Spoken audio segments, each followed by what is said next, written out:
Presentaremos una serie de informes periodísticos sobre uno de los hechos más violentos que marcaron los años 80 y 90 en el Valle del Cauca. Se trata de la muerte, tortura y desaparición de que fueron objeto 342 personas en el municipio de Trujillo, Río Frío y Bolívar, en el norte del departamento entre 1986 y 1994, conocida como la masacre de Trujillo. A pesar de que este triste episodio de muerte y dolor se registró hace cerca de 2 decenios, aún sigue vivo para los familiares de las víctimas que piden que la muerte de sus seres queridos no quede en la impunidad. Historias, testimonios y voces que claman justicia se escucharán en estos informes que adelantó el periodista de los servicios informativos de Caracol Radio, Juan Carlos Díaz, y que buscan que hechos de esta naturaleza no se repitan y peor aún no queden sin ser castigados. Invitamos a los oyentes de Cómo Amaneció Cali a que escuchen desde este momento y todos los días los informes Voces contra el Olvido, Masacre de Trujillo, 2 decenios de impunidad. Juan Carlos Díaz.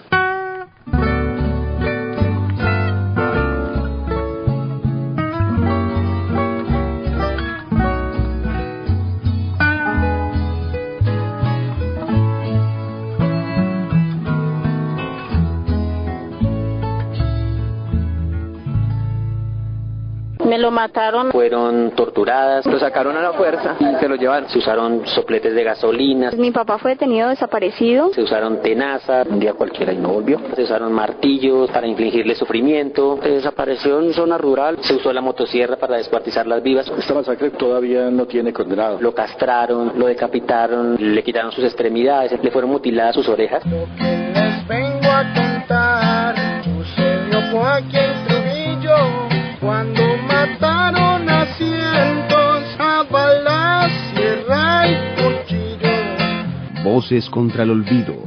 Masacre de Trujillo. 2 décadas de impunidad. Por Juan Carlos Díaz. Trujillo, uno de los 42 municipios del departamento del Valle del Cauca, ubicado al noroccidente de la cordillera occidental colombiana y a 116 kilómetros de la ciudad de Cali, es producto de la colonización antioqueña de principios del siglo XX. Trujillo, en donde predomina el cultivo del café, desde el 9 de abril de 1948 hasta enero de 1980, se vio envuelto en una lucha por el poder político local que ocasionó la muerte de cientos de pobladores. Esa época termina con la muerte del líder conservador Leonardo Espinosa, que posteriormente es inmortalizado en la novela del escritor y periodista Gustavo Álvarez Gardiazabal, El último Gamonal. Pero es entre los años 1986 y 1994 donde el municipio de Trujillo, conjuntamente con las poblaciones de Bolívar y Río Frío, ubicadas también al norte del Valle del Cauca, que viven una larga cadena de crímenes de manera extrema, brutal y sanguinaria, que hoy es conocido como la masacre de Trujillo. Allí, 342 personas son víctimas de homicidio, tortura, detenciones arbitrarias y desapariciones forzadas, en donde se ven involucrados actores como la guerrilla del Ejército de Liberación Nacional ELN, los carteles de la droga, los grupos de las Autodefensas Unidas de Colombia AUC, la policía y el Ejército de Colombia. El homicidio del sacerdote del municipio de Trujillo, Tiberio Fernández Mafla, la desaparición de sus acompañantes, las desapariciones de la vereda de la Sonora y de los ebanistas, ocurridas entre marzo y abril de 1990, marcan el clímax de la masacre de Trujillo por la crueldad extrema como se cometieron. El sociólogo Andrés Fernando Suárez, del Grupo de Memoria Histórica de la Comisión Nacional de Reparación y Reconciliación, relata las dimensiones de dicha masacre. Esta masacre tiene la particularidad de la crueldad extrema con que fue ejecutada. Las víctimas fueron desaparecidas forzadamente, llevadas a la hacienda Las Violetas de Diego Montoya. Allí fueron torturadas, se usaron sopletes de gasolina, se usaron tenazas, se usaron martillos para infligirle sufrimiento y dolor. Se usó la motosierra para descuartizarlas vivas, que es lo que tal vez le da mayor impacto, lo que vuelve más brutal el hecho,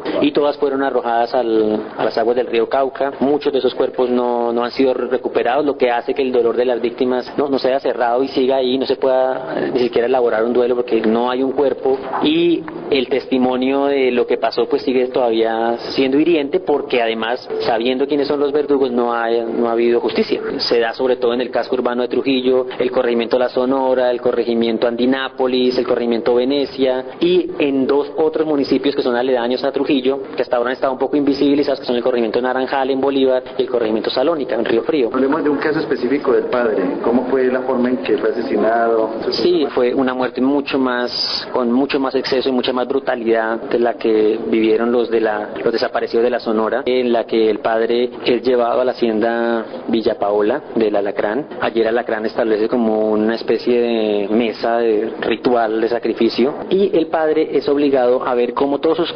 acompañantes son asesinados, no son descuartizados. Sobre todo el tema que es más fuerte es el tema de su sobrina, que lo acompaña, quien es violada, le son cercenados sus senos. Todo eso tiene que verlo él, y después él mismo se vuelve depositario de todo ese terror, que al padre además lo castraron, lo decapitaron, le quitaron sus extremidades, en fin, una muerte muy atroz. Sobre el testigo, el único testigo que lo tiraron loco.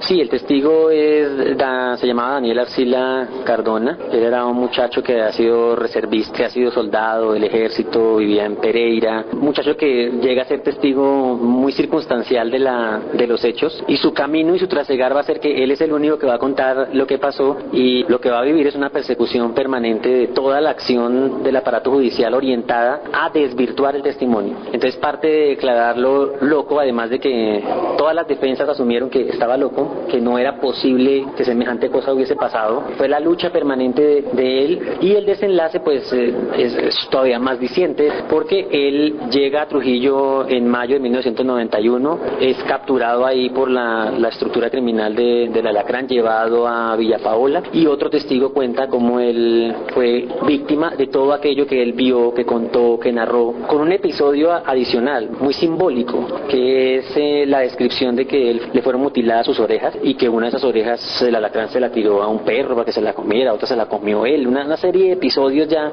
pero que tienen un valor simbólico muy grande por el tema de que la oreja está asociada a un sentido, que es el de oír. Es un ataque contundente a los sentidos, y a partir de ese sentido, de dejar en claro lo que implica ser testigo de un caso de esta naturaleza. Al padre Tiberio, Cristo del campesino, al río Cauca lo arrojaron, cementerio clandestino.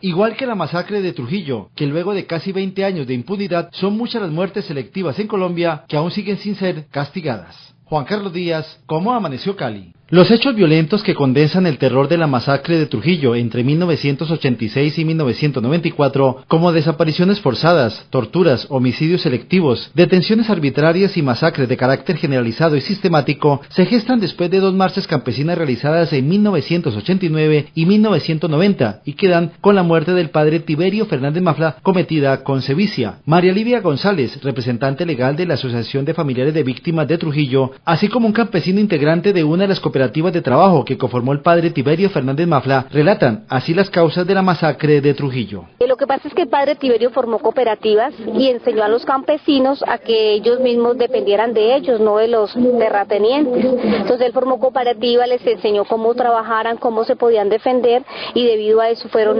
porque siempre que la persona está unida es subversiva, entonces Esa fue la causa por la cual se empezaron las masacres, por la actitud que tomó la creación de cooperativas por parte del padre Tiberio. Sí, porque él enseñó a los campesinos, hicieron la primera marcha en el 89. A partir de ahí el coronel Núñez estuvo allí y una señora le pegó porque el desgraciado le iba a pegar al hijo, ella con un palo le dio y ella fue la primera que se llevan y la tortura. Lo calificaban como guerrillero, ¿sí? Que él tenía nexos con la guerrilla, y eso eran mentiras, él sí nos apoyaba mucho a nosotros los campesinos en microempresas, que eso es muy bueno, para que nosotros pudiéramos tener un poco más de empleo y para poder mover un poco más la moneda. Lo sacrificaron como se les dio la gana, y ahí fue donde la comunidad ya quedó admirada, pues el modo en que habían hecho eso con el padre Tiberio, escuartizarlo, y ahí fue donde se protocolizó la guerra contra esa gente, y los llevaron y luego los masacraron. Después de que los masacraron con motosierras, los tiraron al río o los enterraron, porque todos no los encontraron en el río Cauca, todos no, porque no encontraron restos de toda la gente que llevaron para allí. Y a nosotros nos daba mucho miedo, por ejemplo, por el asunto de que era una guerra bárbara.